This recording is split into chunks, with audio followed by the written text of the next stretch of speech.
शेती माझी प्रयोगशाळा या यूट्यूब चॅनलमध्ये मी आपलं स्वागत करतो. या चॅनलवर आपण नवीन असाल तर या चॅनलला सबस्क्राईब करा. या चॅनलचे नवनवीन व्हिडिओ पाहण्यासाठी बेल आयकॉन नक्की दाबा. आपणास व्हिडिओ आवडल्यास लाईक आणि शेअर अवश्य करा. नमस्कार, मी डॉक्टर मच्छिंद्र बांगर महाराष्ट्रातील आणि देशातील हवामान परिस्थिती संदर्भात ताजा अंदाज देणार आहे. आपण बघतो की काल आपण व्हिडिओला हेडिंग दिलेलं होतं की 48 तासामध्ये मोठा बदल व्हायला सुरुवात होईल. आणि आपण या ठिकाणी बघतो श्रीलंकेच्या आजूबाजूने वातावरण बदललं आहे. अरबी समुद्रात या ठिकाणी वातावरण बदललं आहे आणि WD मैदानी भागापर्यंत पोहोचलं आहे. म्हणजे एकूणच वातावरण हे बदलतं आहे आणि त्यामुळे पावसास अनुकूल अशा प्रकारचं वातावरण आता लवकरच तयार होणार आहे. आज देखील बऱ्याच भागात भारतात पाऊस होईल. काही ठिकाणी ढगाळ वातावरण देखील होणार आहे. महाराष्ट्रात मात्र पूर्णतः उष्णतेची लाट आहे. कर्नाटकमध्ये आणि मध्य प्रदेशमध्ये, छत्तीसगडमध्ये देखील उष्णतेची लाट आहे. किनारपट्टी भागात दमट उष्ण वातावरणाचा अलर्ट आहे. यामध्ये उत्तर पूर्व भारतातील पावसाचं वातावरण कायम राहील. किनारपट्टी भागातील दमट वातावरणही कायम राहील. मात्र कोकणातील दमट वातावरण थोडं कमी होण्याची शक्यता आहे. 18 तारखेला मात्र पश्चिम महाराष्ट्र, दक्षिण मराठवाड्यात पावसाचा अंदाज पहिल्यांदा भारतीय हवामान खात्याने दिला आहे. उष्णतेची लाट दरम्यानच्या काळात उत्तर महाराष्ट्र, मध्य महाराष्ट्र, मराठवाड्याच्या उत्तरेकडील भागात आणि विदर्भातही राहण्याची शक्यता आहे. मध्य प्रदेश, छत्तीसगड, ओरिसा, कर्नाटक या राज्यांमध्येही उष्णतेची लाट कायम असणार आहे. एकाच वेळेस उष्णतेची लाट आणि पावसाळी वातावरण असं दाखवण्यात येते. महाराष्ट्रामध्ये येलो अलर्ट पावसासाठी आणि उष्णतेच्या लाटीसाठी देण्यात आला आहे. छत्तीसगड, ओरिसा, झारखंड, मध्य प्रदेशमध्ये सुद्धा उष्णतेची लाट कायम आहे. परंतु मध्य प्रदेश पश्चिमेला, मराठवाडा, मध्य महाराष्ट्र, पश्चिम महाराष्ट्र, तेलंगणा, कर्नाटक भागात पावसाचा अलर्ट मेघगर्जनेसह देण्यात आलेला आहे.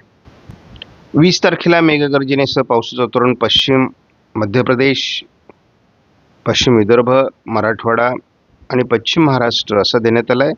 कर्नाटक, रायलसीमा, तेलंगणा, आंध्र प्रदेश, छत्तीसगड, ओरिसा याही भागात पावसाचा अलर्ट देण्यात आला आहे.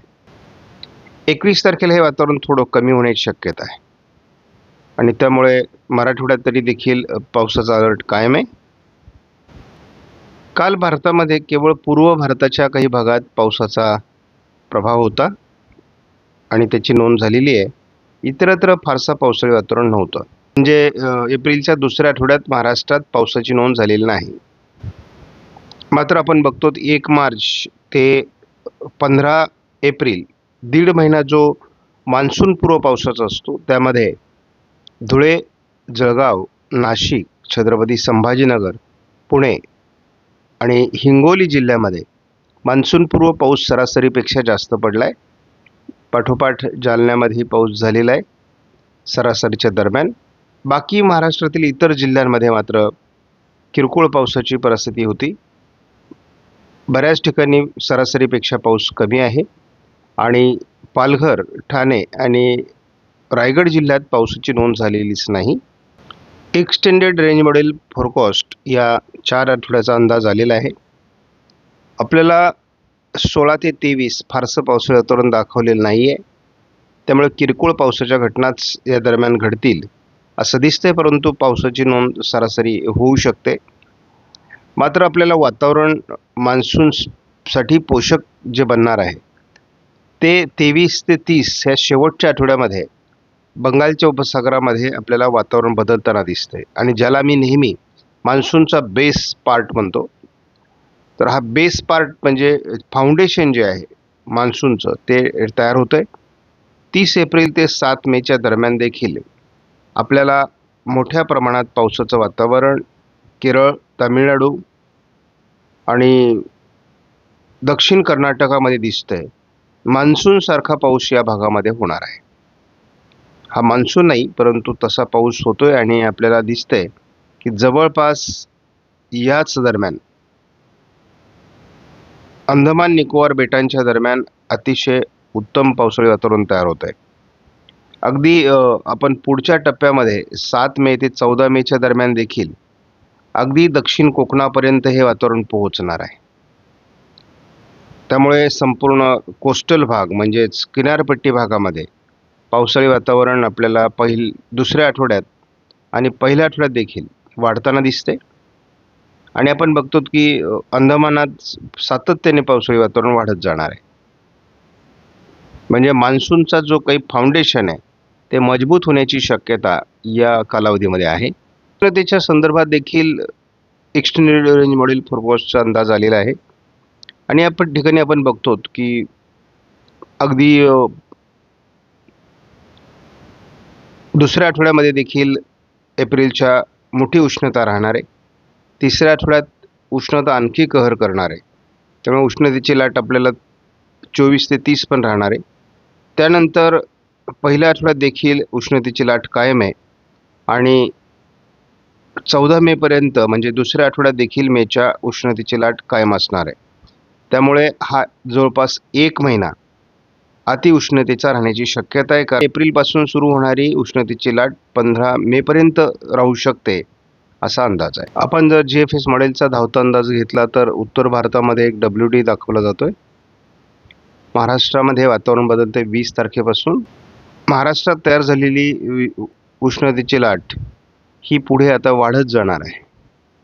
अनेक राज्यांमध्ये याचा प्रादुर्भाव बराच काळ राहील. IFS मॉडेलने देखील याच भागात पावसाचा अंदाज दिलेला आहे.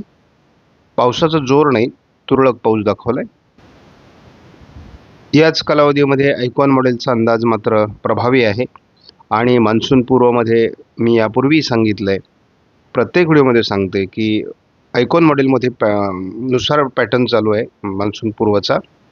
त्यामुळे कोल्हापूर, सांगली, सोलापूर, लातूर, धाराशिव, जवळपास बीडपर्यंत आणि इकडे सातारा, रत्नागिरी, सिंधुदुर्गमध्ये अगदी पुण्यापर्यंत, अहिल्यानगर, बीड, छत्रपती संभाजीनगर, जालना या भागात पावसाचा अंदाज आहे. जळगावमध्ये किंवा नाशिकमध्ये किरकोळ पावसाची परिस्थिती आहे. आणि आपण बघतो की इकडे जो हळदीचा पट्टा आहे, मग बुलढाणा असेल, हिंगोली, वाशिम, नांदेड किंवा विदर्भाचा इतर भाग असेल, या ठिकाणी फारसा पावसाचा प्रभाव राहणार नाही पुढील 5 दिवसात असा अंदाज आहे. दोन्ही समुद्रामध्ये उच्च दाबाच्या चक्राकार स्थिती आहेत. अँटी सर्क्युलेशन सध्या या ठिकाणी निर्माण झालेलं आहे. तरी देखील याचा थोडा प्रभाव पावसाच्या स्वरूपात बाष्प घेऊन येण्यासाठी भारतीय भूभागावर होतोय आणि त्यामुळे पावसाळी वातावरण देखील पुढे भविष्यात तयार होण्याची शक्यता आहे. एक कमी दाबाचं क्षेत्र आपल्याला या भागामध्ये राजस्थानच्या आजूबाजूने दिसते आणि त्यामुळं या ठिकाणी संपूर्णपणे बाष्प खेचलं जाते आणि आज या ठिकाणी पावसाळी वातावरण तयार होण्याची शक्यता आहे. सकाळीच थोडं वातावरण ढगाळ स्वरूपात कोकण किनारपट्टीला जाण्याची शक्यता आहे. आज दुपारनंतर सोलापूर, लातूर, धाराशिव, बार्शी भागामध्ये अगदी दक्षिण बीडपर्यंत ढगाळ वातावरण वाढणार आहे. एखाद दुसऱ्या ठिकाणी शिडकाव होऊ शकतो. उद्या मात्र आपण बघतो अगदी अहिल्यानगर, छत्रपती संभाजीनगर, जालना, बीड, लातूर, धाराशिव, सोलापूर, कोल्हापूर, सातारा भागात सुद्धा वातावरण बदलणार आहे. आणि या बदलत्या वातावरणानुसार काही ठिकाणी हलक्या पावसाचं वातावरण वादळी स्वरूपात तयार होऊ शकतं. स्पष्टपणे आपल्याला कोल्हापूरच्या आजूबाजूने हे वातावरण दाखवलं जात आहे.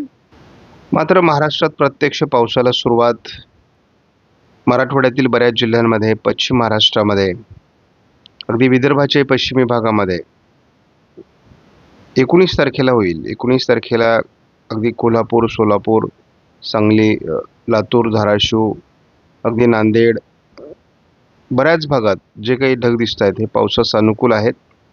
त्यामुळे आपल्याला वातावरण बदलताना दिसते. 19 तारखेला दुपारनंतर हे वातावरण तयार होणार आहे. 20 तारखेला देखील महाराष्ट्रातल्या अनेक जिल्ह्यांमध्ये स्थानिक स्वरूपाचं हे वातावरण तयार होणार आहे. कुठेही फार मोठा पावसाचा अंदाज दिला नसला तरी सध्याचं वातावरण ज्या प्रमाणात उष्णता वाढलेली आहे त्यावरून ठिकठिकाणी जोरदार पाऊस वादळी स्वरूपाचा होईल. सातारा, पूर्व कोल्हापूर, सांगली, सोलापूर, लातूर भागामध्ये ढगाळ वातावरण, एखाद दुसऱ्या ठिकाणी पाऊस होऊ शकतो. आज लगेचच फार पावसाळी वातावरण नाही आहे, पण सुरुवात होण्यासाठी अतिशय अनुकूल अशा प्रकारचं वातावरण तयार होणार आहे. दक्षिण कोकणात सुद्धा म्हणजे रत्नागिरी सिंधुदुर्गमध्ये सुद्धा काही ठिकाणी वातावरण राहू शकतं. उद्या मात्र प्रत्यक्ष लातूर, धाराशिव, सोलापूर, सातारा, कोल्हापूर भागात आयकॉन मॉडेलने पावसाचा अंदाज दिला आहे. त्यामुळे 18 तारखेलाच पावसाची सुरुवात होऊ शकते. 19 तारखेला देखील रत्नागिरी, सिंधुदुर्ग, कोल्हापूर, सातारा अगदी पुण्यापर्यंत, नाशिकच्या काही भागात सुद्धा, बीड, अहिल्यानगर, लातूर, धाराशिव, सोलापूर या सर्व भागात अतिशय पावसास पोषक वातावरण तयार होणार. आणि खास करून बीडपासून तर सोलापूर, लातूर, धाराशिवपर्यंत, पुण्यामध्ये देखील आणि साताऱ्यात देखील बऱ्याच भागात पावसाची शक्यता आहे. आणि आयकॉन मॉडेलनुसार पाऊस पडत असल्यामुळे बाकी मॉडेल बघून अंदाज दिले तर ते चुकतील, हे लक्षात घ्या. आयकॉन मॉडेलचा अंदाज सगळ्यांनी समाविष्ट करा स्वतःच्या अंदाजामध्ये. 20 तारखेला देखील आपल्याला संपूर्ण घाटमाथ्यावर अगदी कोल्हापूरपासून तर नाशिक पट्ट्यापर्यंत, पश्चिम अहिल्यानगरपर्यंत पावसाची शक्यता आहे. त्यानंतर आपण दुपारनंतर बघतो की कोल्हापूर, सांगली आणि सोलापूर, बीड, अहिल्यानगरपर्यंत एक मोठं पावसाळी क्षेत्र तयार होईल, ज्यात गारपीट असणार आहे. याचा फटका थोडा सांगली, सोलापूर, बीड, अहिल्यानगर, सातारा आणि पुणे भागाला बसण्याची शक्यता आहे. थोडं हे जास्त वातावरण आहे आणि त्यामुळे 20 तारखेला या भागात जास्त पाऊस होऊ शकतो. हा आयकॉन मॉडेलचा अंदाज आहे, लक्षात घ्या. हे वातावरण 21 तारखेलाही पश्चिम महाराष्ट्रातल्या बऱ्याच जिल्ह्यांमध्ये राहण्याची शक्यता आहे. शेतकऱ्यांनी या अंदाजाचा वापर करून आपल्या शेतीचं नियोजन करा. सध्या मुख्य करून उष्णतेची लाट आहे आणि त्यात हे पावसाचं वातावरण तयार होत असल्यामुळे वादळी पाऊस, गारपीट होण्याची शक्यता आहे. आपणास व्हिडिओमधील माहिती महत्त्वपूर्ण वाटल्यास लाईक करा, शेअर करा, चॅनलला सबस्क्राईब करा. धन्यवाद. जय हिंद, जय महाराष्ट्र, जय बळीराजा.